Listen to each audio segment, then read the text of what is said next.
এই দোয়াটা শিখে নেন, ইনশাআল্লাহ আপনার জীবনের সমস্ত সংকট কেটে যাবে। আমি নিজেও এই দোয়াটা বেশি বেশি করার চেষ্টা করি। দোয়াটা হচ্ছে, মুসা আলাইহিস সালাম একটা গাছের নিচে হেলান দিয়ে বসলেন, বসে দেখলেন দুজন মেয়ে দাঁড়িয়ে আছে দূরে, পানি নিতে পারছে না, লোকজন পানি নিয়ে যাচ্ছে, ওরা দাঁড়িয়ে আছে বেচারি। মুসা আলাইহিস সালাম গিয়ে বললেন, কি সমস্যা আপনাদের? তারা বললেন যে আমাদের বাবা অনেক বৃদ্ধ মানুষ, আমরা পানি নিতে পারি না যতক্ষণ না আমাদের কম পানি নিয়ে চলে যায়। মুসা আলাইহিস সালাম তো একটু বললাম না, ফিজিক্যালি খুব স্ট্রং ছিলেন, থাকে না বডি বিল্ডার, সামনে গিয়ে কথা বলে সরো পানি দিতে দাও, তখন মানুষ একটু মূল্যায়ন করে না। তো মুসা আলাইহিস সালাম এভাবে পানি নিয়ে দিলেন এবং বাছুরদেরকে পানি পান করালেন, করিয়ে গাছের নিচে এসে বসে আছেন।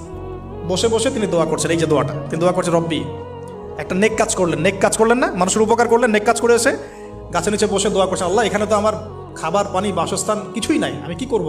রব্বি ইন্নি লিমা আনজালতা ইলাইয়া মিন খায়রিন ফাকির, রব্বি ইন্নি লিমা আনজালতা ইলাইয়া মিন খায়রিন ফাকির।